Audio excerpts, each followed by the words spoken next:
오늘 살펴볼 말씀은 여호수아서 7장이에요. 묵상집으로 하면 1월 9일자 그리고 1월 10일자에 해당합니다. 드디어 가나안의 첫 성인 여리고성을 정복하는 데 성공했습니다. 누가 보더라도 이 승리는 인간적인 전략이나 인간적인 힘이 아니라 여호와 하나님의 도우심으로 이긴 승리였습니다. 그래서 여리고성 정복 기사는 이렇게 끝을 맺습니다. 6장 27절 제가 읽어드립니다. 여호와께서 여호수아와 함께 하시니 여호수아의 소문이 그 온 땅에 퍼지니라. 자연스러운 결론이지요. 여호와의 도움으로 함께 하심으로 여호수아가 승리했다는 소식이 가나안 전 땅에 퍼졌습니다.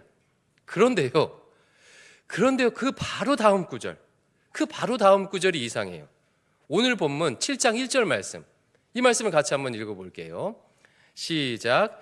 이스라엘 자손들이 온전히 바친 물건으로 말미암아 범죄하였으니 이는 유다 지파 세라의 증손 삽디의 손자 갈미의 아들 아간이 온전히 바친 물건을 가졌음이라. 여호와께서 이스라엘 자손들에게 진노하시니라. 여러분, 바로 앞절과 극명한 차이가 느껴지시지요? 바로 앞절에서는 여호와께서 함께 하셨다라고 하고서는요, 그 바로 다음 절에 여호와께서 이스라엘 자손들에게 진노하셨대요. 하늘에서 땅으로 추락하는 것과 같은 아주 극적인 전환입니다. 왜 이런 극단적 추락이 생겼는가? 유다 지파의 아간이란 자가 하나님께 온전히 바쳐야 하는 물건을 훔쳤기 때문입니다. 여리고성 전투에 앞서서 하나님과 이스라엘은 약속을 맺어요. 일종의 언약을 합니다. 하나님께서 지켜야 할 것은 이스라엘을 전쟁에서 승리하게 해주는 거예요. 여리고성을 정복하게 해주는 것이고, 이스라엘이 지켜야 할 것은 모든 것들을 다 진멸하여서 하나도 남김없이 하나님께 온전히 바치는 겁니다. 이게 서로 간의 약속이에요. 이 약속에 대한 결론이 조금 전 보았던 6장 27절과 7장 1절인 것입니다. 하나님은 이 약속을 지켰는가? 6장 27절은 이렇게 말했지요. 여호와께서 여호수아와 함께 하심으로 여호수아의 소문이 온 땅에 퍼졌다. 하나님께서 약속을 지키셨다는 거예요. 그냥 지키신 정도가 아니지요.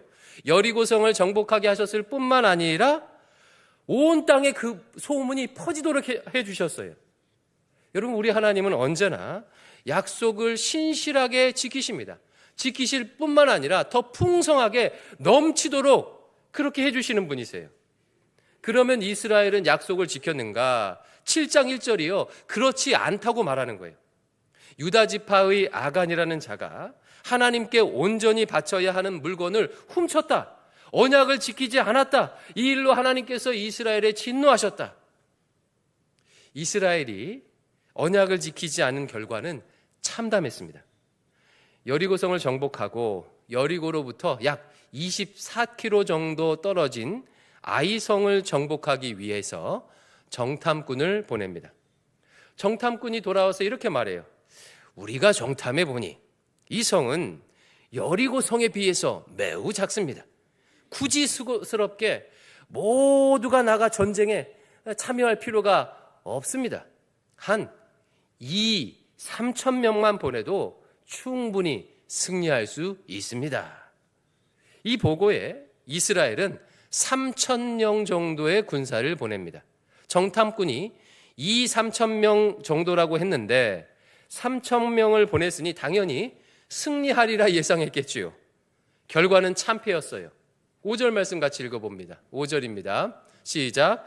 아이 사람이 그들을 36명쯤 쳐 죽이고 성문 앞에서부터 스바림까지 쫓아가 내려가는 비탈에서 쳤으므로 백성의 마음이 녹아 물같이 된지라. 백성의 마음이 녹아 물같이 된지라. 아이성의 패배함으로 이런 마음이 됐대요. 여러분, 어디서 많이 본 문장이지요? 얼마 전에 여리고성 사람들하고 가나안 왕들의 마음이 꼭 이랬습니다. 그러나 이제 이스라엘의 마음이 두려움에 사로잡혀 물같이 녹아버렸어요. 하루아침에 완전히 정반대가 된 겁니다. 여호수아가 옷을 찢고 이스라엘 장로들과 함께 하나님 앞에 엎드렸습니다. 하나님, 이게 어찌 된 일입니까? 어찌하여 우리를 가나안 사람들에게 죽게 내버려 두십니까? 이제 이 소식을 들은 가나안 사람들이 우리에게 몰려와서 우리를 없애버리려고 할 텐데, 그러면 하나님의 명성을 어떻게 지키시려고 하십니까? 하나님께서 여호수아의 기도를 듣고 이스라엘이 패배한 이유를 말씀해 주십니다. 이스라엘이 범죄하여 나에게 온전히 바쳐야 할 물건을 훔쳐갔다. 나에게 바쳐야 할 물건을 없애지 아니하면 내가 다시는 너희와 함께 있지 않겠다. 그리고는 어떻게 그 죄인을 찾을지, 훔친 사람을 찾을지 소상하게 알려주십니다.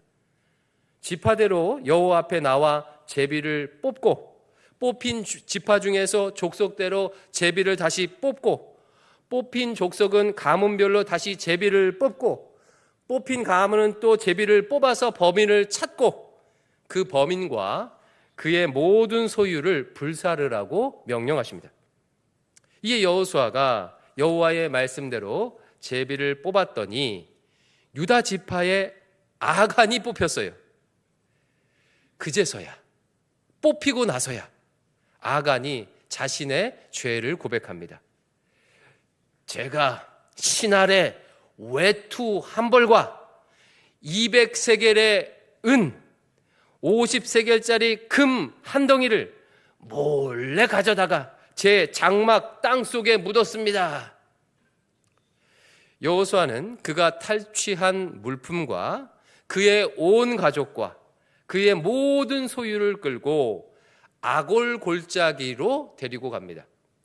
여호수아가 아간을 향해서 소리치며 이렇게 말합니다. 어찌하여 네가 우리를 괴롭게 하느냐? 어찌하여 네가 우리를 괴롭게 하느냐? 이제 여호와께서 너를 괴롭게 하시리라. 이에 온 이스라엘이 그를 돌로 치고 모든 물건을 불살랐습니다. 돌 무덤을 만들었어요.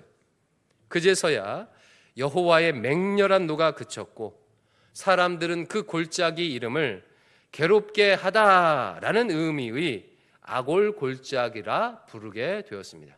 그럼 아골 골짜기 무슨 뜻이에요? 괴롭게 하는 골짜기, 이런 의미예요. 여기까지가 오늘 본문의 내용입니다. 오늘 본문은요, 아주 중요한 두 가지 영적 전쟁의 원리를 우리에게 보여주고 있어요. 하나는 우리가 꼭 따라야 할 원리고, 하나는 우리가 반드시 경계해야 할 원리, 이 두 가지를 보여줍니다. 남은 시간은 이것을 좀 살펴볼 텐데, 첫 번째는요, 전쟁의 승패는 오직 하나님과의 언약에 신실하느냐의 여부에 달려있다는 것을 보여줘요. 여호수아서 내내 이것을 지금 강조하고 있지요. 전쟁의 승패가 여호와의 언약에 신실하느냐의 여부에 달려있다.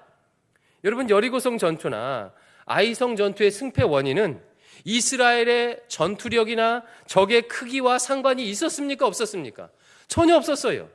여리고성은 큰 성인데도 불구하고 그냥 말씀대로 그 성을 돌기만 해도 무너졌습니다. 승리했어요. 아이성 전투의 경우는요, 아이성은 아주 작은데도 불구하고 패했습니다. 전쟁의 승패는 나의 능력의 유무와도 상관없고 적의 크기와도 상관이 없어요. 오직 여호와의 말씀대로 했느냐의 여부에만 달려 있다는 것을 우리에게 보여주고 있어요. 여러분, 한번 생각해 보세요. 이거 정말 신비롭지 않습니까? 합리적으로 한번 생각해 보십시오. 전쟁에 승리하는 것과 아간이 전리품을 훔치는 것은요, 객관적으로 보면, 과학적으로 보면, 합리적으로 보면 별 상관이 없습니다. 그러면 그가 훔친 것을 아무도 몰랐어요. 나중에 제비 뽑아서야 알았잖아요. 훔친 규모도 기껏해야 외투 한 벌, 금, 은, 조금입니다. 전체 전리품의 양을 생각할 때는요, 티도 안 나는 양이에요. 모든 사람이 훔친 것도 아니에요. 단 한 사람. 통계적으로, 경제적으로, 군사적으로 볼 때 전쟁의 승패와 아간의 죄는요, 아무 상관이 없습니다. 이것은 굳이 우리가 계산해 봐야 알 수 있는 게 아니에요. 그래서요, 비신자들은 신자들이 기도하는 게 이해가 안 되는 거예요. 아니, 이렇게 독감이 유행하고 있는데 무슨 새벽 기도야. 차라리 그 시간에 잠이라도 더 자거나 운동을 하는 것이 더 인생을 건강하게 만들지 않겠어? 이렇게 생각하는 거죠. 승리하는 삶과 기도하는 것은 합리적으로 보면 별 상관이 없는 것 같아요. 아무 상관이 없습니다. 그런데 이 변수를 대입하면, 이 변수 한 가지를 대입하면 완전히 계산이 달라져요. 완전히 이야기가 달라집니다. 만약에 하나님께서 살아계시다면, 만약에 하나님께서 살아계셔서 우리의 기도를 들으신다면, 만약에 그 하나님께서 당신의 백성을 인도하신다면 계산은 완전히 달라져요. 만약에 하나님께서 계셔서 자신의 백성과 함께 하신다면 그때부터는요, 다른 모든 변수들이 아무 상관이 없어집니다. 계산이 완전히 달라져요. 돈이 얼마나 있든지, 인맥이 얼마나 있든지, 학벌이 어떻게 되는지, 외모가 어떤지, 장애가 있든지 그의 능력과 관련된 변수가 승패와 상관이 없어집니다. 또 문제의 크기도 상관이 없어져요. 돈으로 해결해야 하는 문제인지, 관계의 문제인지, 과거의 문제인지, 미래에 대한 것인지 문제의 크기가 승패와 아무 상관이 없어집니다. 왜요? 하나님은 온 천지 만물을 창조하시고 역사를 주관하시고 나라를 세우시기도 하시고 패하기도 하시고 사람을 죽이기도 하시고 살리기도 하시는 온 세상의 주인 되신 전지전능하신 하나님이시기 때문입니다. 그러므로 만약에 하나님께서 정말 살아계시다면, 그래서 그분이 신자의 삶에 개입하신다면 전쟁의 승패는 오직 한 가지에 의해서만 결정이 됩니다. 하나님 앞에서 결정되는 거예요. 사랑하는 성도 여러분, 하나님은 우리 인생의 변수가 아니라 절대 상수입니다. 그리고 상수는요, 그 상수는 무한이라는 상수예요. 무한에다가 숫자를 더하거나 빼면 뭐가 되죠? 여전히 무한인 거예요. 어떤 변수도 무한에 영향을 주지 못합니다. 신앙을 힘들게 하는 분들은요, 특징이 있죠. 자기 힘으로 해결해 보려고 하다가 안 되면 그제서야 하나님 앞에 나와요. 뭔가 또 일이 풀리면 또 자기 힘으로 하려고 해요. 문제가 생기면 또 나와요. 이렇게 왔다 갔다 하니까 힘들 수밖에 없지 않겠습니까? 반면에 신앙의 기복이 별로 없는 분들은 여리고 성을 만나든지, 아이 성을 만나든지, 큰 성을 만나든지, 작은 성을 만나든지, 어떤 상황이든지 상관없이 하나님 앞에서 결판을 봅니다. 하나님 앞에서 결판을 봐요. 하나님과 독대하는 그 자리, 하나님 말씀 앞에 선 그 자리, 거기서 결판을 봐요. 하나님과의 언약에 충실하려고 합니다. 이것이 오늘 본문이 보여주는 첫 번째 영적인 전투의 원리입니다. 전쟁의 승패는 하나님 앞에서 결판난다. 두 번째, 오늘 본문은요, 영적 싸움에 있어서 가장 큰 장애물이 탐욕임을 보여줍니다. 여러분, 오늘 말씀에서 이스라엘이 패배한 원인이 뭐였지요? 아간이란 자가 하나님과의 언약을 깨고 전리품을 몰래 탈취했기 때문입니다. 아간이 왜 이런 짓을 저질렀을까요? 아간의 고백을 한번 들어보십시오. 21절 말씀, 21절 상반절 같이 읽어볼까요? 시작. 내가 노력한 물건 중에 시날산의 아름다운 외투 한 벌과 은 200세겔과 그 무게가 50세겔 되는 금덩이 하나를 보고 탐내어 가졌나이다. 탐내어 가졌나이다. 아간이 죄를 지은 이유는 탐심 때문입니다. 탐욕 때문입니다. 여기에 쓰인 탐내다라는 단어는 히브리어로 하마드인데 10계명의 10번째 계명인 내 이웃의 것을 탐내지 말라 할 때 사용된 그 단어예요. 그 단어. 탐심은 여러분 예전에 탐심 정의를 내려드렸는데 뭐라고 했죠? 절제되지 않는 욕망이 탐심입니다. 절제되지 않는 욕망. 우리 모두는 식욕도 있고 소유욕, 안정욕, 수면욕 등등이 있지요. 이런 욕구들은 하나님께서 우리에게 주신 자연스러운 욕구들이에요. 반면 이 욕구를 절제하지 못하고 나와 이웃에게 피해를 주면서까지 그것을 추구하려는 마음이 바로 탐욕, 탐심입니다. 자기가 거주할 집을 바라는 마음은요, 자연스럽고 정당한 욕구예요. 그러나 소수가 부동산을 독점하여 많은 사람들이 고통하는 줄 알면서도 내가 사용하거나 살지도 않으면서 더 많은 부동산을 소유해 불로소득을 얻으려고 하는 마음은 탐욕, 탐심인 거예요. 이 탐심은 정말로 강력해서요, 하나님과의 언약마저도 저버리게 만들어요. 아담과 하와 때부터 그래왔지요. 하와가 선악과를 보자 보암직도 하고 먹음직도 하더라. 탐심이 생겼습니다. 탐심이 생기자 하나님께서 이미 주신 축복들, 에덴 동산에 있는 모든 나무의 실과를 먹을 수 있다. 그 모든 나무의 실과는 눈에 보이지가 않는 거예요. 그 다음부터는 오직 한 나무만 들어와요. 선악을 알게 하는 나무, 그 실과만 먹고 싶어집니다. 급기야는 하나님의 말씀을 배반하고 선악과를 베어뭅니다. 성경은요, 탐심이 모든 악의 근원이라고 말합니다.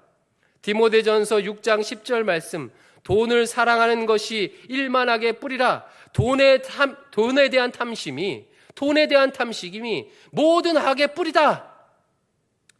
이스라엘이 우상 숭배했던 이유도 이 탐심 때문입니다.